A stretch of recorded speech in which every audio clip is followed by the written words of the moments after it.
Vintage walkie-talkie collectors. Just going to do a quick radio check here. Breaker 14, breaker 14. Hey breaker, you got your ears on? Yep, great morning. Alright, thanks for the radio check. Okay, over now. So here, this is kind of like a little gem. Rarely seen actually. There weren't that many around. This is a Skyfon 7 transistor walkie-talkie, and the other one my wife has over in the other room. And these came out around 1970. I actually got mine a little bit later than that for a birthday present. My best friend and neighbor had the same pair. This is kind of a Canadian story. They came from Consumers Distributing, or possibly Unique, which was another catalog store. I kind of forget where my parents got it from. And these are Japanese built. They're very solid, metal back. This is actually a casting, believe it or not, here. But all solid state. And I had a lot of enjoyment. This was one of the things when I was a kid, and I got these when I was 8 years old. I just couldn't get enough walkie-talkie.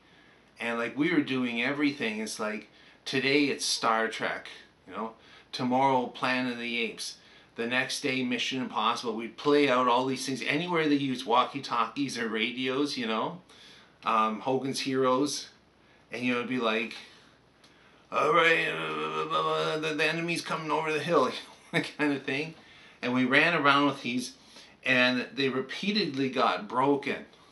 As strong as it was, of course the antenna went first. I can't tell you how many times I ran into something and bent the antenna, or you went whammed with the antenna together and then did a roll on the ground with your walkie-talkie.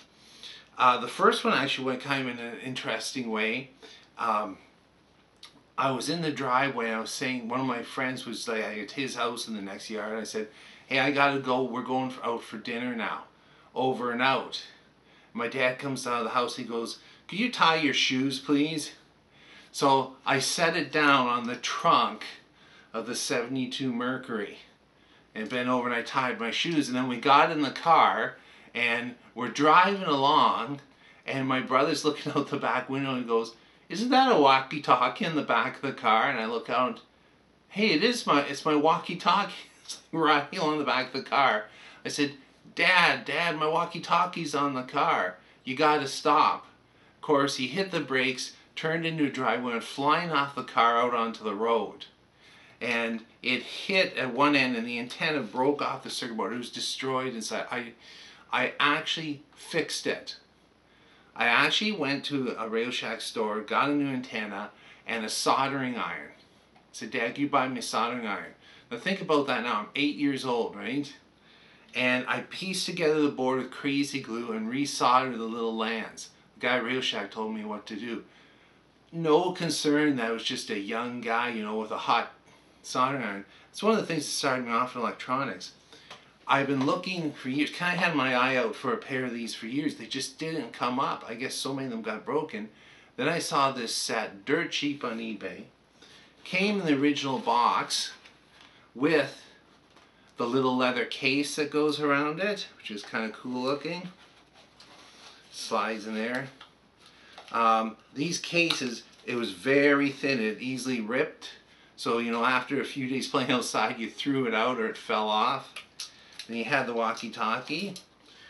One thing I remember about them, whatever they painted the metal back with, it literally came off if you ran your fingernail across it. The paint came off.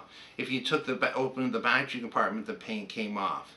If you set it down on a picnic table and slid it off again, the paint came off. So I had to sand both of them down, and it was done in kind of a hammer tone. So sanded it down to bare metal, redid it 3 coats of hammer tone, and then the label here was destroyed, so I redid the label. It says Skyfon model NV7 transceiver, channel 14, 27-125 megahertz. All I can see is back in the early 70s, this was like a boy toy. I didn't know any girls that had them, though. Well, there was maybe one, borrowed it from her brother.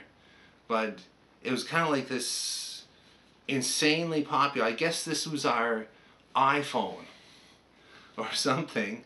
There, and I remember like thinking, like opening the pack up, you know, when you change the battery, and thinking, this thing is so complex. Look at all the, what's that? What's that? And we had nothing to look it up. I got a book from the library about electronics and going, that's a resistor, that's a transistor. What's that thing with the wire around it? That's a coil. It was kind of a learning thing too. I opened it up now when I repaired it. I'm surprised it even works that well. And of course you could hear when we did the radio check, it's picking up every LED fixture and AC hum that you can get. They actually, you had to have them on full blast. You had almost had it right up to your ear to hear, and you had to scream into it. But it was something in its day. Anyway, thanks for watching and listening.